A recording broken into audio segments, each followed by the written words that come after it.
I can't do this anymore. Left my past all on the floor. I've been trying to keep it moving, now we going north. Going up 2, 3, up 2, 3. Got this joy inside of me because I can't do this anymore. Left my past all on the floor. I've been trying to keep it moving, now we going north. Going up 2, 3, up 2, 3. Got this joy inside of me because I got the key. We've been really moving places, always on the low. I was shining in the tunnel cause I got the glow.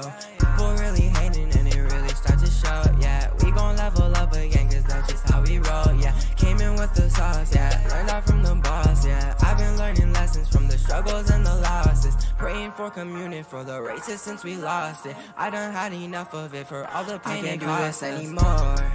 Left my past all on the floor. I've been trying to keep it moving, now we going north. Going up 2, 3, up 2, 3. Got this joy inside of me. What is going on, Ram Fam? So it has been quite a while again since I have gone live, and today we're going to have a discussion.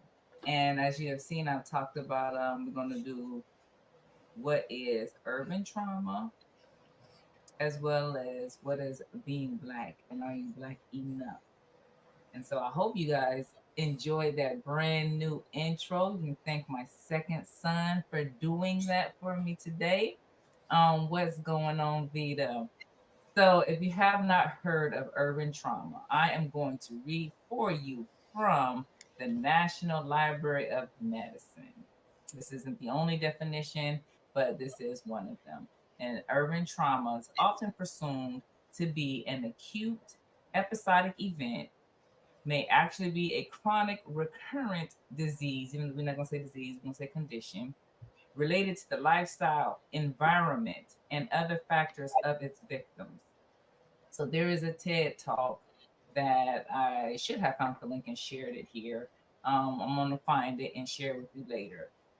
So urban trauma pretty much is the continuous positions and conditions and stuff that people find themselves in that often just becomes a part of the lifestyle, that we just think is normal. And because of the word trauma, so let's say, those who live in the urban cities often find drug victims, gunshots, just the fact of not having money, not having enough food, poor conditions of their schooling, all of these things are things that are a constant in their lives. And these are small traumas to big traumas in their life that some people just think that it's normal.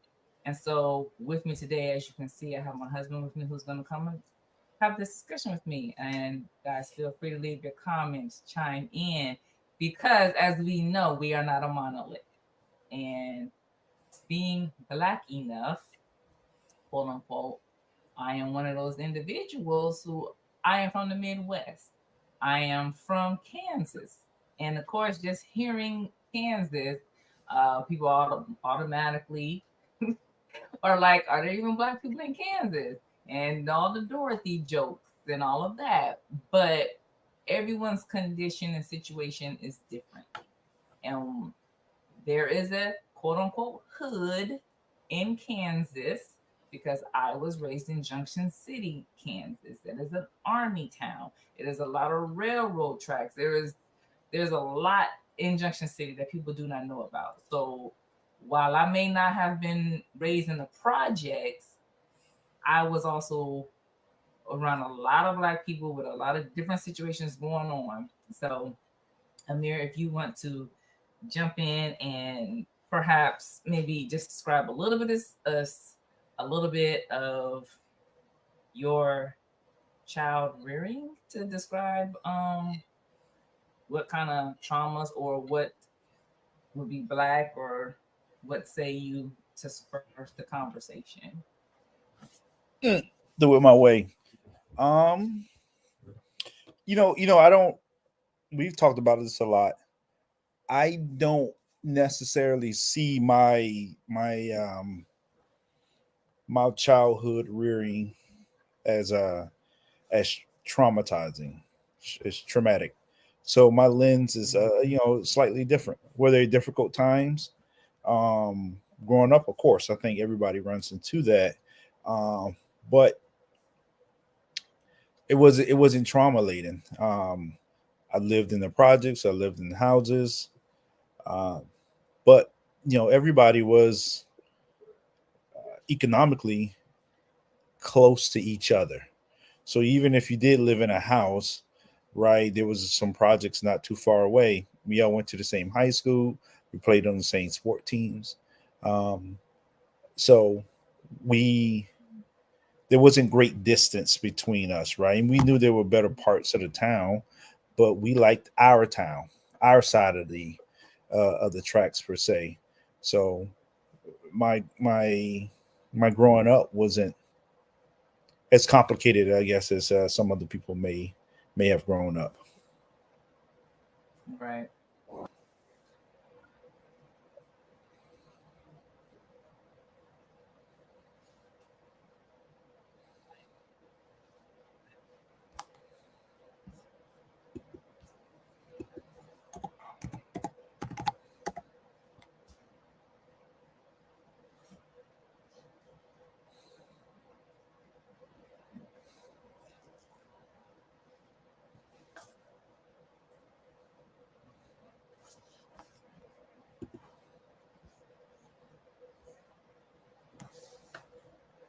Yeah, we got to work through some technical difficulties, having a little bit of audio show. I hear you. I got you. You do? Yeah, I can hear you. Wow. I guess we just had a temporary internet glitch. I'm back though. Yeah, blame it on Microsoft Clouds, right? Maybe. I was saying, do we want to start with trying to define blackness for a moment, or just talking about the effects that the urban trauma can have on an individual or a community? Is that to me? Yeah, yeah. Where would you like to start?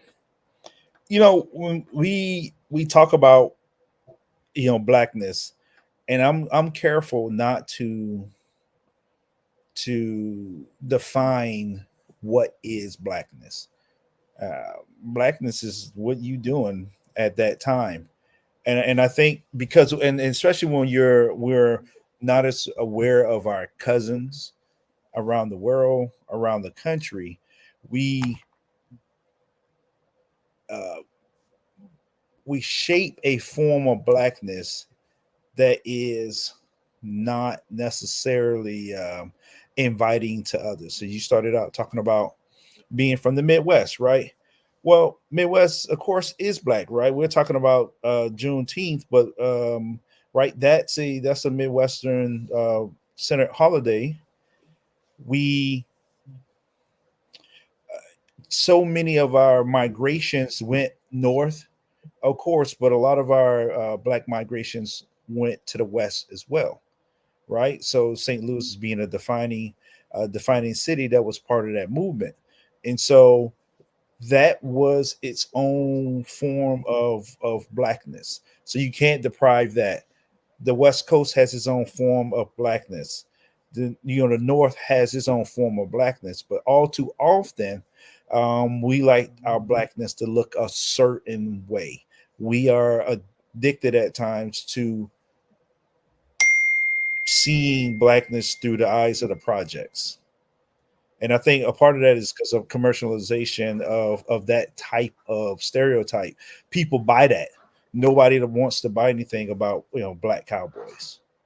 Nobody wants to buy anything about the Gullah Geechee. So having rap battles, and shooting and banging it out, and then people on crack, that's selling, right? But nobody wants to have the other black experiences, and so we kind of do ourselves a disservice when we ourselves adopt those type of caricatures of black culture. So for the folks, what's the Gullah Geechee? Yeah, Gullah Geechee is a group of people that were on the Sea Islands, mostly of Georgia, South Carolina, Florida, and North Carolina. They were islands. They are islands off the coast. They were brought in mainly from West Africa, as far as Angola, all the way up through Nigeria, Cote d'Ivoire, all of those areas, Sierra Leone, and they were brought in to grow mostly rice, indigo, and later cotton and tobacco, sugarcane, those cash crops that grew well in that narrow band of coastal area that I just named. And because of mosquitoes, no air conditioning, and the hot temperatures, at times these groups of people will be left unattended for sometimes as much as 6 to 7 months a year. And therefore, a lot of the Africanness, Caribbean culture was maintained in those areas. And so when you go back there, you'll see feel a distinct difference in culture. Uh, and so over time, it's kind of gelled into what we would call the Gullah Geechee people. Yeah. So defining blackness, because we are all different. And you talked about how the Midwest is pretty much was one of the gateways, and then West Coast is different. When an individual, I know, because this is one of those things that I do, right? Based on how a person speaks or dresses, we try to figure out where the person is from and whether whether they live a black lifestyle, they adopt the black culture or not. Do you think that's something that everyone does? Everybody black? Do we do that? Do we judge a book by its cover? Yeah, I mean, it doesn't matter where you're from around the world, right? How we behave is universal because it's human. So no human is above that. But if you go to certain parts of Burundi and Burkina Faso, they know when somebody is from another part of the country, right? Because it's usually they have a different accent. They dress a little bit different. Last night, right, we were at a restaurant that was Swiss owned, Swiss focused, and immediately the conversation it was defined by the accent and where that person was from, because they have teams that they follow. They speak a little bit different, right? You can say it's Swiss German, but there's 400 dialects of Swiss German throughout the region. And so how they speak in St. Gallen is not the same way that they speak in Bern. So they do it. So that is a culture that is heavily European, and so that is no different from how we behave within the United States or the Caribbean. Different countries, Brazil. Everybody has their distinctiveness, which is a good thing, right? How they dress in New York is universal, right? There's video games that somebody made up. It's a made up video game, but it's Timberlands and Black Air Force Ones fighting each other, right, in the video game, right? Because those things are emblematic of New York culture. I imagine that they put a Southern version in it. It might be some flip flops and socks or something like that. And I know, I guess Midwest Birkenstocks or whatever. I don't know, whatever. No, look, that's not how black people in the Midwest dress. Hey man, I'm just teasing. I'm teasing. But yeah, but everybody does have we have distinctive styles. And of course, people are moving, people are more mobile than the past. So you have a lot more mixing now than maybe 20, 30 years ago within the United States. But yeah, it's something that we all do. It's a universal thing. That's how we figure each other out. Now you got me stuck on trying to figure out how black people in the Midwest dress, because that's not how we dress. That's white people. See, you did. That's the American thing. What Americans eat apple pie. White Americans wear Birkenstocks and sandals. So Hey, no. black The people wear it we know too. how the old folks. We know the old folks wear the matching short sets and the Fits. gaiters and the hat. We know that. Now I'm trying to think about people like our age. How we I don't know. I don't know now. Yeah, I mean, you're gonna right. It's some of the things depends on where you're at in the Midwest, right? If you're talking about Chicago, right, they have a distinctive style. They may have the different, the triple goose. Back in the day, they got their yeah.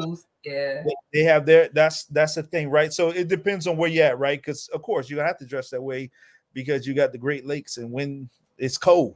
So they're gonna have a distinctive style that maybe if you start to go down in the lower end inside of Missouri, when you kind of pushing up right at the edge of where the South becomes the Midwest, they're gonna dress probably something that's closer to the southern roots or whatever.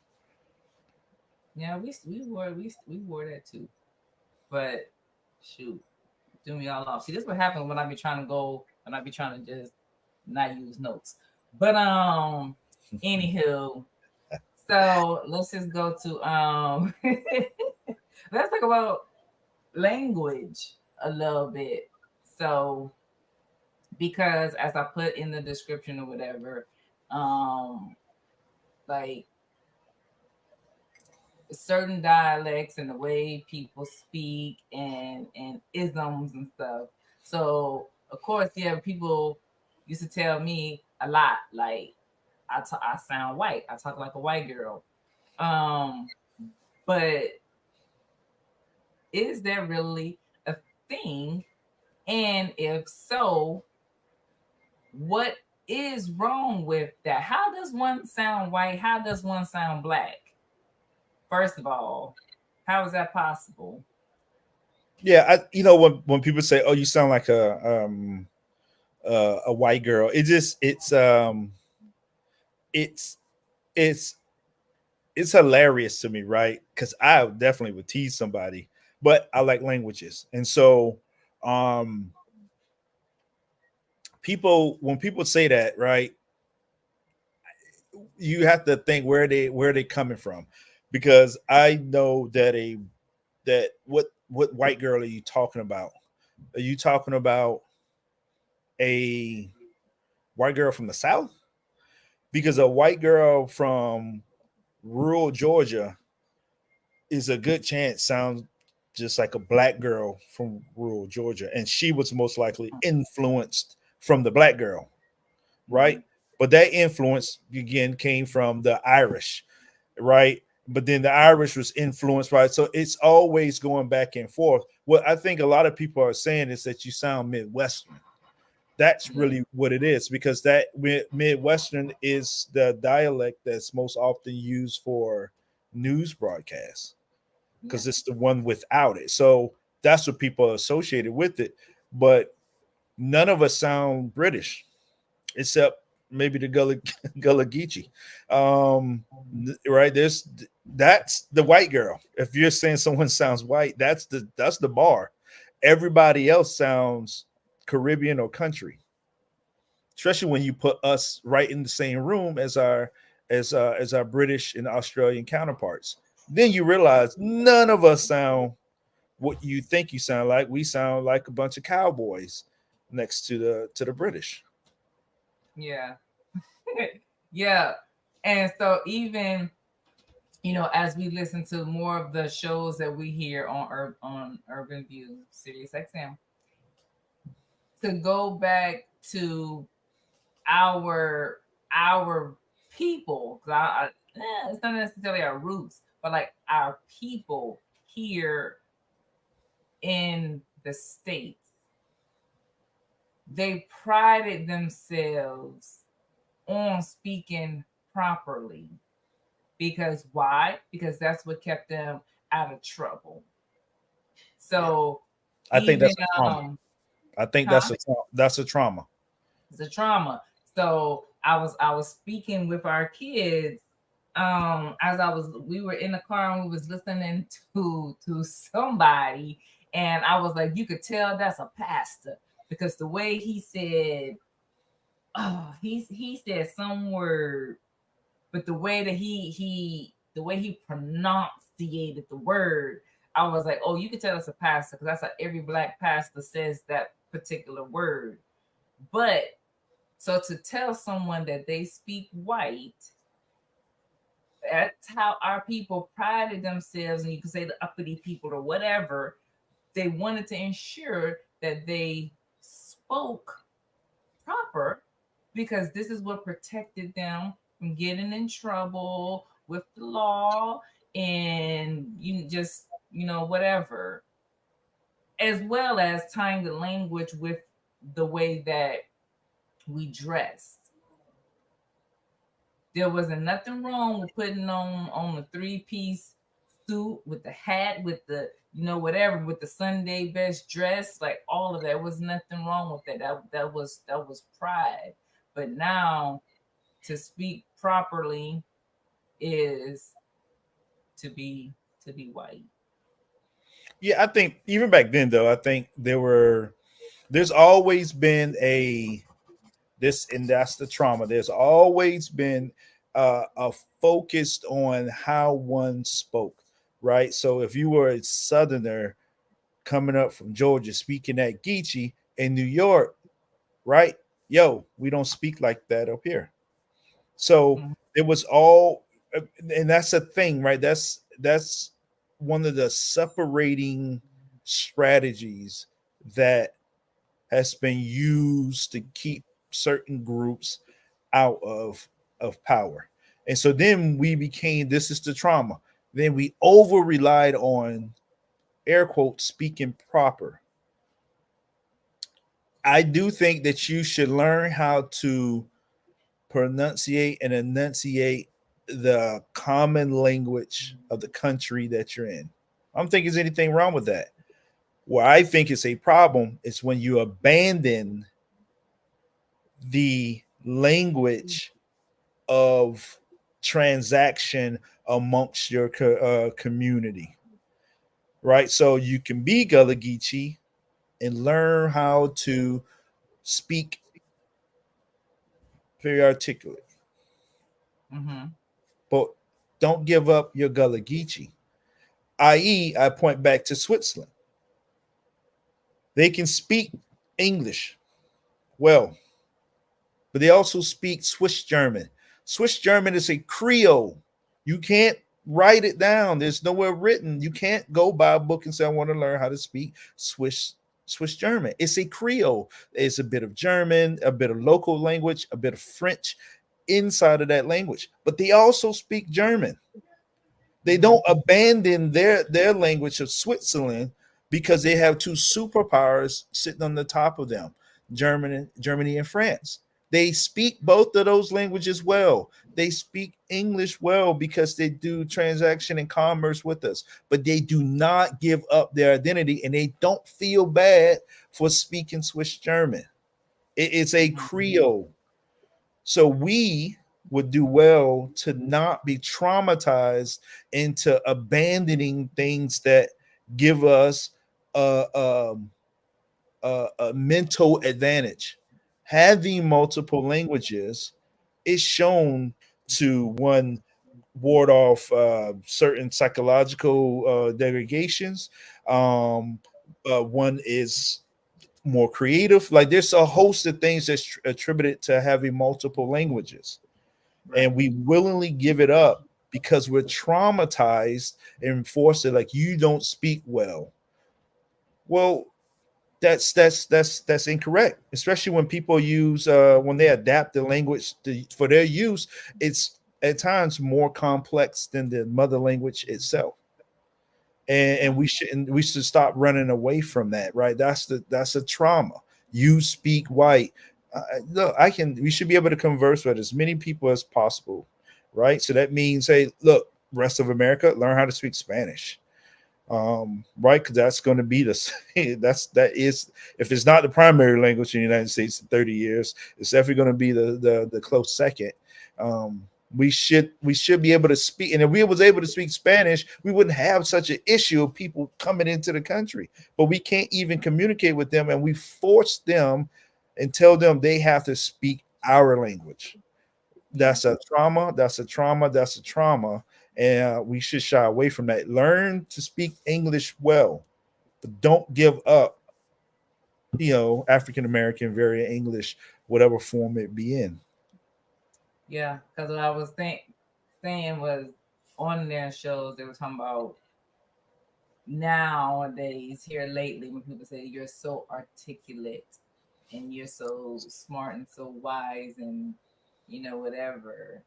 It's like, but isn't everyone? Or like, shouldn't that be? Why is that a surprise? Things like that. Yeah. Because you can speak this way. Now, then when you are shocked or taken aback when the person who is speaking their authentic selves, speaking Ebonics, speaking hood, speaking slang, speaking whatever, or even we just say the broken English, and then you find out this person is brilliant. Same question: why are you shocked? Most of America speaks broken English. And right, no one speaks academic English in the United States except academics. Most of the country speaks what is becoming a creolized form of English. Right? You go to people and you can just listen to any YouTube. They're not speaking the Queen's English. They're not speaking academic English. They're speaking common English. Mm-hmm. That in common English is usually regionally dialect English to where they're at. When you say, "Hey, I picked up a bag and I towed it," tote is not an English word. That is a word from another culture. And language has been forming that way over and over and over. So what someone calls proper English 400 years ago would be foreign to them. They're like, what are you speaking right now? Why are you mixing in other people's languages? And you can keep going back and back and back. So I push back on when someone says it's proper. What are you talking about? What do you mean it's proper? I got it that it might be the standard form used, but in 100 years, a lot of these words that we use today are going to be transformed. They're not going to be the same. It's not going to be the same word. So we listen to how people spoke 50 years ago, and that almost sounds foreign to us. We're like, wow, people spoke like that. No one preaches like MLK anymore. Right. Right. That's not the way. People try to replicate it, but they can't. And so they have a different form of how they communicate today. Same thing when you watch news broadcasts. It's changed. Yeah. I think we put ourselves in a frenzy when we kind of we downplay ourselves, and I'm like, no, that's you think you know English, but that is not even correct. And if you a lot of words that we use in American English, we break the rules in the UK. Some British cats be like, they laugh at us, right? There's a whole bunch of YouTube, and they're like, Americans, you guys are doing it wrong. And I told you, the moment you put us up in the same room as the British, we sound like cowboys, meaning we pronounce the word differently. Yeah. When you said that talking about the way we speak is one of those traumas, reminds me of something that was said a while ago too, of carrying on the trauma. So generationally, back during the slave times, when we weren't supposed to be reading, right? And the overseer was coming, and the mama, in order to protect her child, would say, oh, he's dumb, master. He don't know. He ain't even do that. He's just dumb. He's just ignorant or whatever, and in front of the child. So then now we carry on throughout this time of the child thinking that they're dumb. And so what the commentator was saying was that mom never took that time to go in private to say, oh baby, I don't really think you're dumb. I just have to say that in order to keep you safe. Because I don't want I don't want the overseer to either beat you or to take you and sell you away. It was never explained. But mama is always calling me dumb. Mama is calling me this and that. And then that trauma just replays and replays, and now the kid just goes on thinking they're dumb, which I think plays into even like my parental generation. When they get upset, the first thing they do is go straight into dummy. Because when a kid messes up, you're dumb. Nah. What do you think about how that plays down and rolls down? As we go through like different eras, right?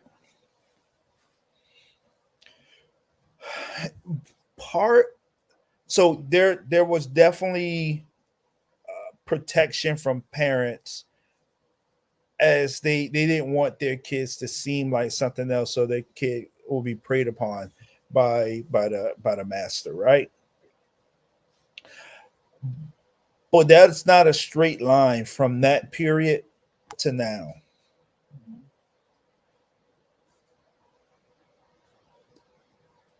There are opportunities. It's what we invest in now, right? So I do understand that happened. What I also understand is how much money comes out of the pocket of Black Americans in efforts to get their kids to play the top 3 sports in the United States: basketball, football, and baseball. We spend a lot of money towards that, right? Well, there was a point in time where we couldn't enter into sports leagues, but now we have invested to break into those sports leagues, looking for the chance to maybe make it big. But what if we invested that in, say, science programs? Where will we be then? Right? Exactly. So what we focus on, right? Yes, you can be traumatized, but what we did afterwards, we have to take a bit of that responsibility. We know what people were doing back then, but now you don't have to do that. We need more Black scientists. Not a scientist who's Black, but a Black scientist, someone who's willing to stay involved within their communities, so we can get the benefit of those individuals. We still need our football players. We still need our basketball players. There's nothing wrong with any of those. But if we invested in the other areas, we can address some of these problems. We're just not as scientific and technical as we could be. And I can't blame that on just solely trauma. Part of that is economics, and people want to make a lot of money, and they see the NFL, NBA, MLB, right? Those are money making machines. And so if you can get a chance, if my kid can make it out of the hood and play in one of those leagues, he can change our lives. What I'm here to say is that if your kid can get a $200,000 a year job in tech, which is a lot more of those available, you can change the whole hood. Yeah. Now, when you say change the hood, some people may hear that and be like, "Well, why does the hood need to be changed?" That's the problem. People keep leaving the hood. Why are you leaving? Why are you trying to go off and go?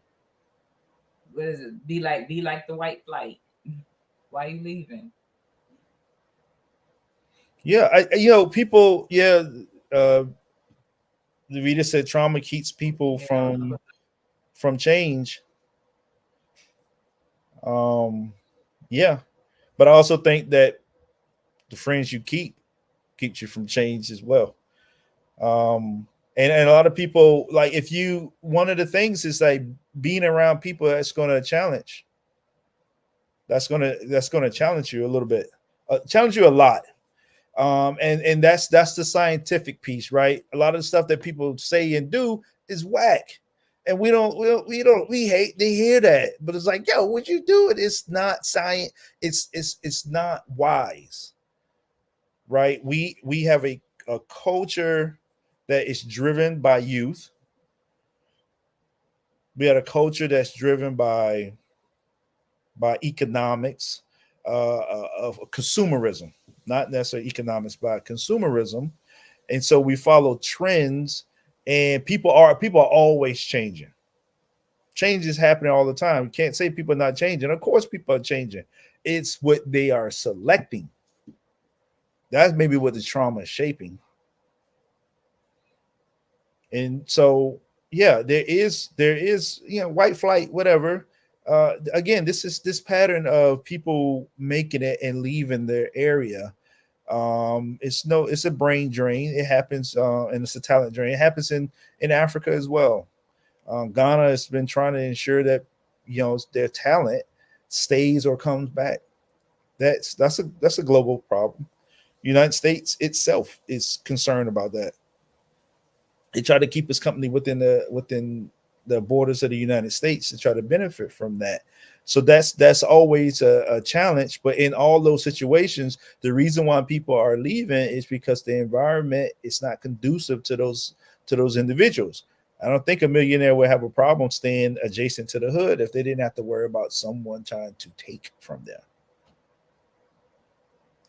You can keep those individuals there, but you still got to address the security problem, right? That's and in the city itself, the cities may not put the right infrastructure around that house, so you don't want to have a Benz and you got potholes out in the front. So, and it's real. People didn't go live in areas that got better infrastructure. And we could talk about that. That's a whole nother show.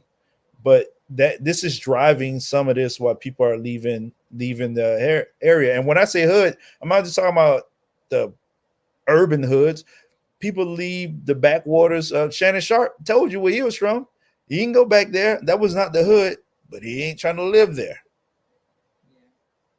Right. So all these individuals, the linebacker from Mountains of Appalachia or the lineman from Mountains of Appalachia, he got a nice big house in Texas. No, he's not going back to Appalachia either.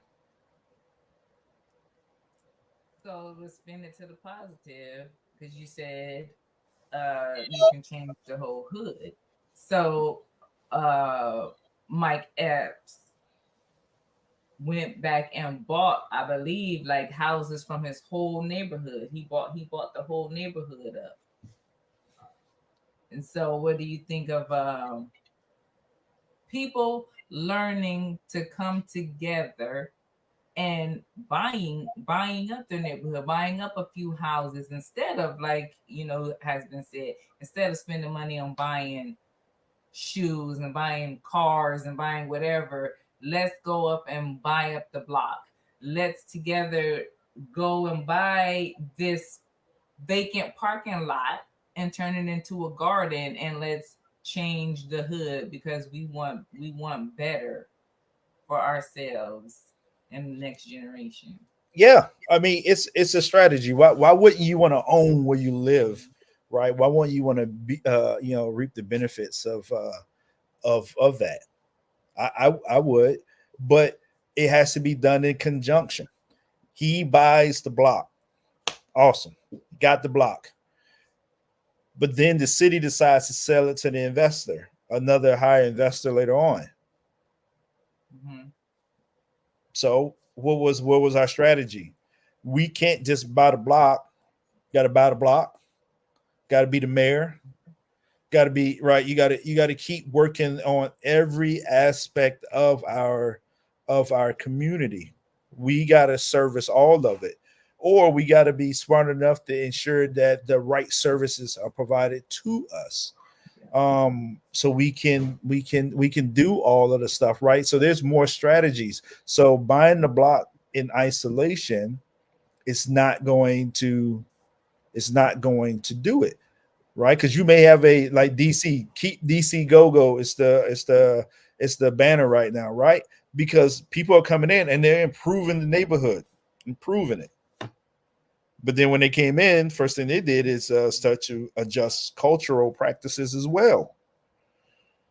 So you can have a black investor who decided to build an apartment, but there's no one there to help sustain, the other cultural practices that come in there. Okay, so we got a question. Is it important to go back to show your kids where you started in the hood, or could you just go on and only let your kids know you're from where you were when they met you after But you made that? That's a good question, because that was also on the podcast. I don't know necessarily if it's important, but I do think that you should take them there and let them see specifically where you're from. Now, of course, it can't just be some random hood or neighborhood or town, like specifically where you're from. I think that they should see it. You can't just tell them about it, because like in our situation, my kids just knowing about Alton, Illinois, and knowing about Savannah, but never going, I think really does no good. Because even in my situation, for me, I knew I was from Alton, Illinois, but I knew a lot more about Kansas. Like, I can tell you about Junction City and Manhattan, but Alton, it took Ameer coming up there and going on a tour. Like, we went on a tour. Like, I didn't know nothing about no Robert Wadlow. I didn't know about the Pius Bird. Like, I didn't know all these things about Alton, Illinois. It was just a place. It was a place. Also, the dude who shot MLK, was it MLK? That he actually, like, he went through Alton, Illinois. I don't think he's from Alton, but he actually came through, and I think he hid in Alton. He was there for a time. So, like, Alton is very historic. So I do believe, so I guess that is important. The word would be important. I do think it is important to take them. But I don't know if the rest of the part of the question about that you made it out. So that part doesn't really apply to me, the made it out part. So I'll let you answer, Ameer. Yeah, I definitely want to phrase it as Ameer made it out, because I don't want the to. question. You can start from the beginning and answer the question. Well, I'm working my way back. Yeah, but because the beginning is tied to the end. That is the trauma again. It signals to a person, you got to make it out, meaning you don't go back. So, right, and then you're using the hood as some teaching point, right? That means that whoever you're doing that with, right, nobody wants to go be in a zoo, but we bring people to the zoo to show them the animals. And so that makes people go, I don't want to be there. So the zoo is never a place where it needs to be necessarily improved. We can see lions and tigers looking skinny and malnourished in the zoo, but there's only a few of us that might actually pull on our heartstrings and say, man, we need to do something about it. I don't want to treat any neighborhood like a zoo. That's me. I'm that. I'm still that. I'm not. I could, no matter where I'm at, I'm still Savannah. I'm still Gullah Geechee, no matter where I stand. I'm not making it out. I always want to improve where I'm currently at, but also the roots of me, because that's what sustains me. That's real. And if I let the thing that sustains me die, I didn't make it out of anywhere because I have lost my roots. That is a problem that we have here, because a person in Alton doesn't know that they're connected to a person in New Orleans because someone said, I made it. And now you have no more roots. That's why people struggle with their roots with Africa.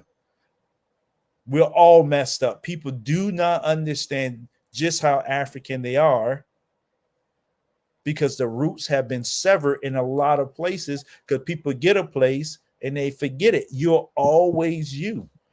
You don't stop being you. And the thing that sustains you, once that goes away, you're at risk of death as a culture. You may not die as a person, you'll just be subsumed by a bigger culture because you have no roots. You know what it meant, what it means to be in Switzerland, to be Swiss. And the Swiss are adamant that they are Swiss. They don't give up their Swissness. The Hill figures don't give up their Swiss and Germanic roots. They've been here in the United States for a long time. What do? We are quick to, huh? You said the Hill figures? The Hill figures, correct. Swiss and German, yes. So they don't give up. They're not giving up their roots at all.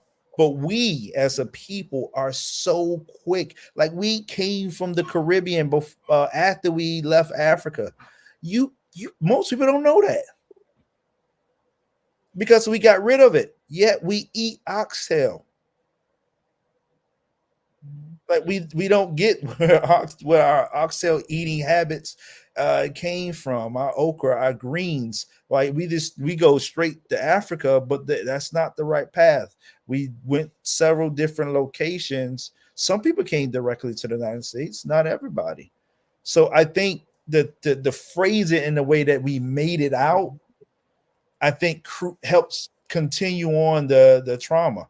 I am always Savannah. Always. It doesn't stop. That's why I say the word African American. And how do I stop being that thing? You can't. Yeah, I don't like phrasing it that way because it sets me up for issues later on down the line. Yeah, you're from there. I have this definition. It's a good question, very good answer, and I like that analogy that you use too, because it goes back to the analogy that you used a long time ago about fences and gates being put up. Whatever they think that it was to keep people out, but it was also for keeping people from getting in. However, whichever way you said it, but it serves both purposes. But I have this definition of urban trauma put up. No, it's not a definition. I looked up how does it affect people, and part of it is toxic stress affects the brain, making it difficult for people to sit still, pay attention, or learn. And it can affect impulse control and behavior, and can cause extremes in emotion. And so, because you keep using, the word trauma in your responses, I really was going somewhere with this. I just forgot. I really was. That's real, though. That's real. Yeah. Oh, because okay. So when you were talking about changing the hood, and you were saying about yeah. So when we're talking about buying up the neighborhood and trying to make a change, but then also, well, what if the city doesn't make the proper changes, right? So we can try to do whatever we want to do.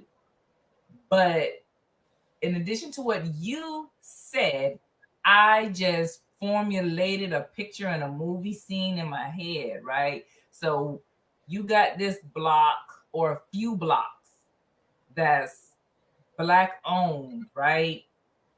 But they have changed the laws or whatever, but the cops are still white or whatever the case may be. So they still coming into your area, disturbing things, and then you still gotta go to the public school that's doing public Underfunded. school type things, right? And then outside of your block, your little, I was thinking about Pleasantville. I don't know if you ever seen Pleasantville before, but I was thinking about Pleasantville. And then so you still gotta go over and walk through these things that we already have defined as the urban trauma. So outside of your area, you still gotta go walk by the broken glass everywhere. You still gotta go through all of that to get to school. How you gonna sit still and learn? You still got these white teachers and folks who don't care because you don't have people inside taking care of you. Yeah, And it's a community. Masons, the Nation of Islam, like whatever. Yeah, I just threw a whole big old movie together when you were talking. I Got put it. all that together. It's a community, right? And it's weird when people start separating themselves, right? I know I need the church, I need the Nation of Islam, I need synagogues, I need capoeira, I need sports gyms, I need every aspect of the community. But the way that we behave is that we go and separate ourselves. The Masons doing their thing. They're not doing it in concert with anybody else. Right? The church is doing its thing, right? And it's preaching its thing.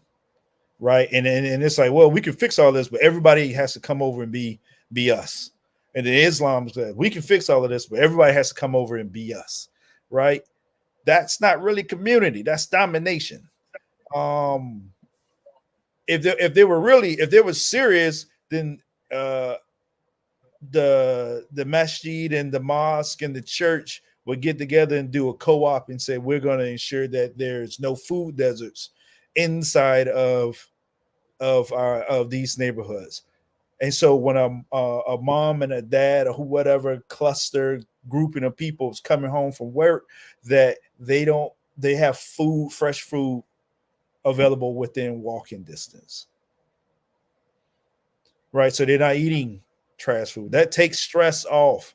A kid could walk down there and go get an apple or a banana from a store and not have to worry about anybody messing with them.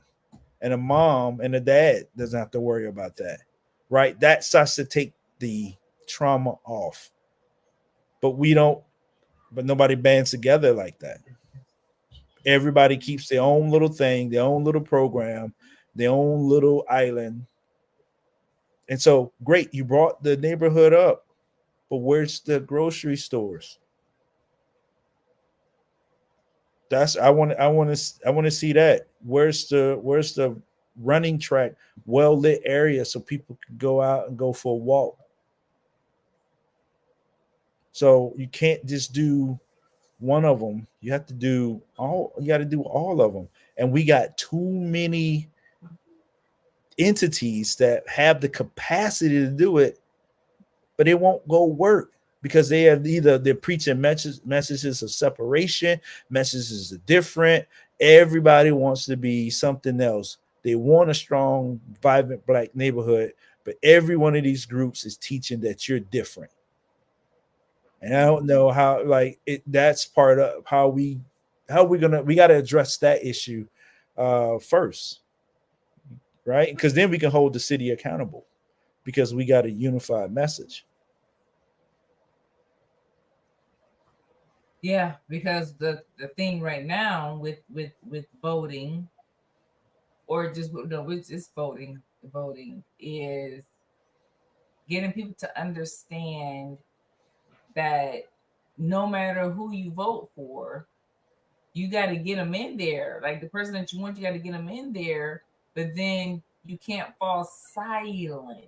Got to make them And do that it. seems to be our problem, is that we fall silent until we're angry or something happens to us. And then want to compare, get upset.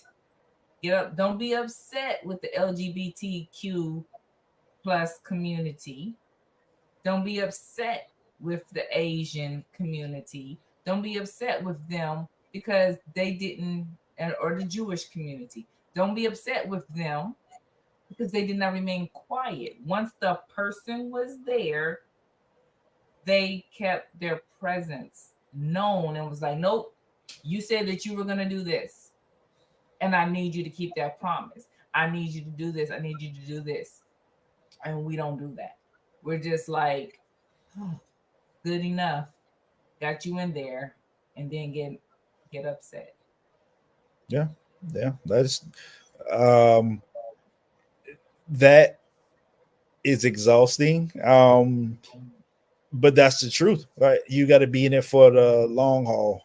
You can't just, like you said, vote, get a person in there, and then go back to your normal life. Like, this is your life. You know, an email, a mail. Sometimes you don't have enough energy to go down to City Hall or go down to that whoever's running your district.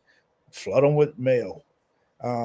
Whatever it is that you can communicate to let them know that, hey, you want this vote next time, you got a month to get this thing knocked out. This should have been done. There are no street lights here. The trees are overgrown. Like, the road is trash. Mail pickup is inconsistent. There are not enough trash cans. There's trash businesses inside of our community. Who's giving them license? Like, you did put a grocery store in there, but it's not really a grocery store. It's a liquor store. And it might have some apples and and oranges over here. Like, that's not, no, and a bunch of canned food. Like, go hold them accountable. Someone gave them that license. Yeah. And you know exactly who gave it to them, because you can look that up. It's public knowledge. And so if you don't want these places, these businesses in your neighborhood, you gotta show up and say something. Yeah, we're not as politically engaged as and I hate the word politics, right? Because we think politics is something outside of us, right? We're not community engaged. Yeah, I want to say is that what we call the black fight, or the way that blacks fight? Because also one of the newest questions on these shows, questions and issues, is this the black fight? Because we forget. You can't say that our people and our ancestors didn't fight, because they did. The greatest revolutions and rebellions were by black people. But so what is the black fight? Is it to sit and complain and wait and do nothing? Or is it to actually get up and fight and risk your life? Is it to be the stool pigeon? Is it a mixture of all? As we're talking about being black enough, how do you get what you want? You're gonna have to participate, right? Because again, like, when we say what you want, and everybody is different, right? There are, as someone's described it as, some people put their arms around themselves. Some people put their arms around their family. Some people put their arms around their friends and family. Some people put their arms around the whole community, right? You got different levels inside of a total community. And so I think there should be room for everybody, right? I don't expect everybody to be 100% community focused, right? They may be focused on themselves. I don't think that's a problem. Some people are going to be focused on on themselves and their families, right? Some people are going to be focused on themselves and their families and the kind of the extended group. And some people are going to go, we need to take care of the community. I think all those individuals need to ensure that they have some type of connectivity with the different groups. So everybody gets it. And that's what kind of, I think what bogs us down, because we don't have that connectivity between those different groups, and one group is expected to carry the load for other groups all the time. And sometimes it has to be exchanged in between it. Sometimes we have to be selfish, and sometimes we got to make sure that we're taking care of the total group. Dialogue helps with that. Having platforms like this helps with that, so people can kind of talk through it. Yeah. And I have ran out of things to say. So, of course, you and I can talk about things all day, all night, but to kind of some questions out there. Hopefully we can have multiple conversations as it relates to, urban trauma as things happen, or specific things. So I know I still have lots of things that I want to talk about, and men's mental health. And actually, while we are, before we go, while we're talking about urban trauma and all this, how are you all doing with this Trump situation? That's not specifically an urban issue, but it is an issue with the fact that he is and has been playing a lot on the black folks and the black vote, and they trying to get Biden out of there. It's just, the constant traumas that we have been exposed to with Trump is like urban trauma. It's just not in the urban area, but we're constantly exposed to some type of trauma with him. How y'all doing? So, yes, Ameer, how are you doing with this? It is it's a threat that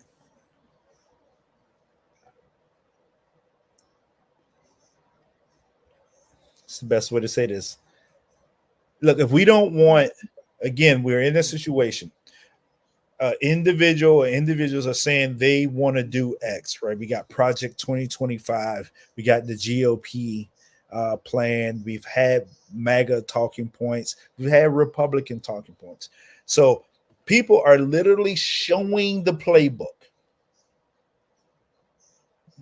right? So what are we going to do about it?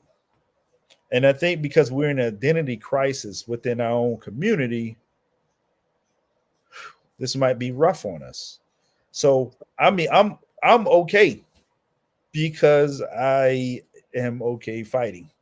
And so when someone puts a threat in front of me, look, if I talk all this stuff and I believe what I believe and I don't show up and do anything, then I get what I get. So I don't want to hear nothing out of anyone after President Trump is elected, and then he starts to do X, X, and X, and X, and X.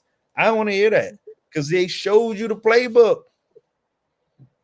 So I'm like, man, let's go fight. If you want what you want, if you want a country that's fair and equal for everyone, from the dude in the hood to the MAGA wearing, maybe they're the same person. You want it fair for everybody, not just a group, right? Then ensure that the politicians that are being elected are the people that are going to follow through with that. It's just, I'm like, look at people's policies. I'm like, yo, people drink the Kool-Aid on all politicians. Hey, what did Trump do for any community? Well, I tell you, he did some. He did take care of some communities. Nobody that's on our platform is a tech billionaire.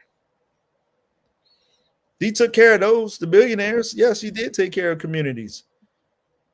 That did not trickle down to the average citizen.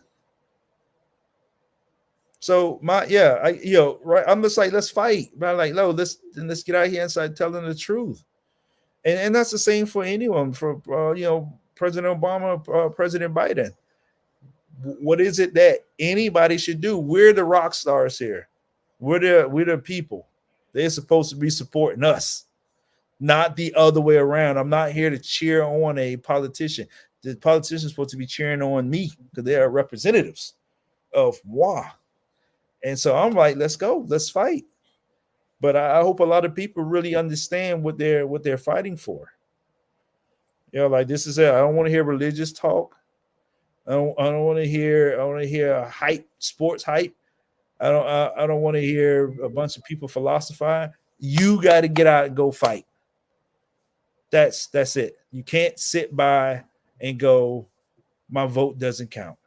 All votes count. All votes count. No matter if you cast it or not. It doesn't matter. All votes count. Like that's how it goes. There's 330 million of us in the United States. And we're broken down into neighborhoods and sections. And guess what? You will be allocated resources based on your representation. So maybe you don't want to vote for the president, but go vote for the mayor. Go vote for the city representatives. Right? You're like, I don't care about this presidential stuff. I understand that. I can dig that, but not voting for the people that live in your neighborhood and who's going to ensure that you get trash pickup.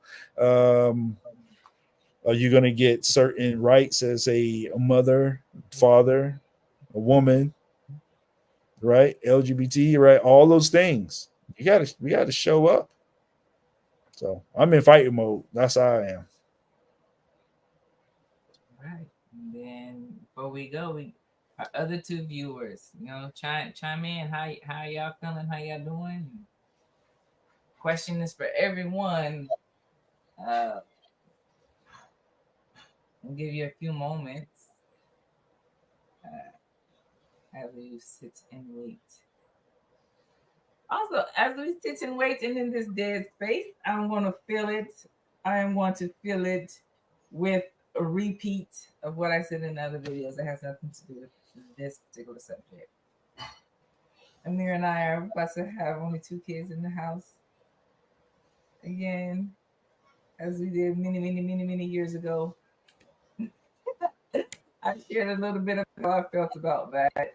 How are you feeling about that, Ameer? Man, my pockets say yes. Although Kamal's covering down on eating as much as those two that are going. But no, it's I'm happy because it's a different phase of life, right? I like that that one son is into fashion, right? That keeps me connected to that energy. And then having another son that's going into cybersecurity also helps me plug in with another type of energy and knowledge that he's going to be getting, right? And I can give back to him, and he can say, "Nah, Dad, we doing it like this now." I like that. And then just watching the little ones as they grow up, right? Because now they don't have the 2 big ones doing stuff for them. So watching them grow into themselves, I know it's going to be frustrating at times, but growth is good. Yeah, growth is good. Phase. Say what? So yeah, totally different phase. Definitely frustrating for me. Back to full parenting. Yeah, all right. Well, I see. A team. Yeah. We have no extra comments. So with that, I am going to go ahead and sign us on out. I thank you for joining, and hopefully we get some people to come back and watch this a little bit later. That is the outro. I hope that you enjoyed today's episode. I would like to thank my guests for joining me, or simply thank you for watching the pre-recorded episode. No matter what your birth order is, how you self-identify, and whether you like pancakes or waffles. If this is the first time you're hearing it today, I want you to know that you are loved. You were put here for a purpose that only you can fulfill. Until next time, take care of yourself. Be sure that you like and share the videos, subscribe to the channel, and hit that notifications bell. This is Real Realm out.